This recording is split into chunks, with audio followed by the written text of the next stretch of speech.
décisif de notre action collective et après 15 mois d'exercice, il est temps d'engager une nouvelle étape, une étape marquée par une exécution plus rapide, une meilleure coordination et un suivi rigoureux de nos priorités nationales. Je tiens d'abord à féliciter chaleureusement le ministre de l'Économie, du Plan et de la Coopération, le ministre des Finances et du Budget, ainsi que tous les acteurs qui ont été impliqués dans la préparation et le vote de la loi de finances rectificative. Le travail exemplaire nous permet d'avancer avec des ressources désormais disponibles. Je salue également le remarquable travail de notre diplomatie et du président de la République qui ont renforcé nos engagements internationaux. Cette réunion est donc l'occasion d'affirmer un changement de rythme et de méthode. Nous devons fixer ensemble un cap clair, celui de l'efficacité collective. Pour cela, nous allons nous appuyer sur ce qui fonctionne déjà, afin de gagner du temps et d'optimiser notre action. Je voudrais féliciter également M. le ministre d'État chargé du suivi de l'agenda, M. le directeur général du BOX et les consultants qui nous accompagnent pour la qualité du travail qui a été abattu jusqu'à présent et qui a été une fois encore plébiscité lors de cette réunion. Permettez-moi de vous exposer les grandes lignes de notre feuille de route avec des attentes précises et des échéances à court terme. Premièrement, il faut en finir avec les blocages administratifs. Aucun obstacle bureaucratique ne doit freiner l'action publique. Les circuits doivent être fluides et nous allons améliorer immédiatement le traitement des correspondances et déployer la gestion digitalisée du courrier dans les 3 prochains mois.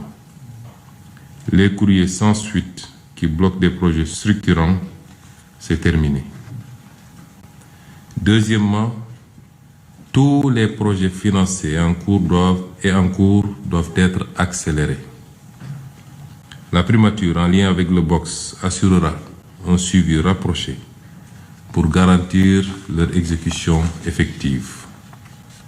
Troisièmement, les projets mûrs et inscrits dans la loi de finances rectificative doivent être lancés rapidement.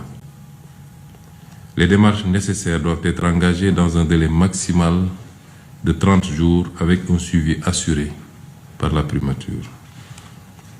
Quatrièmement, pour les projets en attente, une task force sera mise en place sous l'autorité de la primature et regroupera le BOX, l'APIX, le FONSIS, le DGPPE, l'UNAPP, la CDC et la Direction générale de la coopération. Son objectif sera de finaliser la structuration de ces projets au plus vite. Nous ferons appel à des cabinets privés spécialisés pour accélérer ce travail. Et la DGPPE pilotera cette maturation selon un calendrier accéléré avec un suivi régulier. Le ministre d'État auprès du président de la République assurera l'évaluation périodique de ces actions et rendra compte directement à son Excellence, Monsieur le Président de la République. Cinquièmement, la gouvernance des projets interministériels doit être renforcée. Les projets multisectoriels comme celui du numérique nécessitent une gouvernance claire et partagée. En attendant un modèle stable, la primature abritera les projets impliquant plusieurs acteurs. Sixièmement, chaque ministère devra assurer un suivi rigoureux des engagements internationaux et présidentiels. Des rapports trimestriels sur l'état d'avancement de ces engagements vous seront exigés. Septièmement, chaque ministère devra actualiser sa feuille de route avant la fin du mois de juillet. Ces feuilles de route devront être en cohérence avec les chantiers nationaux en cours. J'attends également des ministères concernés tels que le ministère des Transports, de l'Industrie, de la Justice, de l'Intérieur, un plan détaillé de mise en œuvre des conclusions des États généraux et autres initiatives. Ce plan précisera les actions, les échéances, les acteurs impliqués, la hiérarchisation des priorités ainsi que les contraintes et mesures d'atténuation. Je souhaite recevoir ces plans consolidés au plus tard le 15 août. La primature vous fournira un canevas à suivre avec le secrétaire général du gouvernement. Ces projets feront l'objet d'un suivi particulier pour accélérer leur mise en œuvre. Je tiens aussi à souligner l'importance de la préparation des Jeux olympiques de la jeunesse 2026.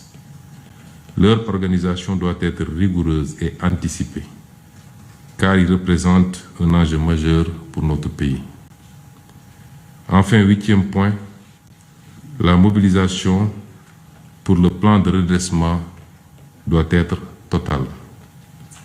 Dans les prochains jours, je présenterai ce plan de redressement d'abord en Conseil des ministres, avant d'en faire une présentation publique qui sera suivie d'une série d'activités pour le vulgariser. Les réformes prioritaires, telles que la simplification administrative, l'emploi, l'attractivité des investissements, doivent être mises en œuvre sans délai. Un premier bilan sera attendu en fin septembre. Un programme de communication soutenu sera déployé en août et septembre pour informer pleinement nos populations et toutes les parties prenantes. Pour conclure, je vais être clair. Nous entrons dans une phase où chaque blocage aura un responsable identifié. Chaque projet un échéancier précis et chaque ministre une feuille de route claire, suivie et évaluée. La parole de l'État engage.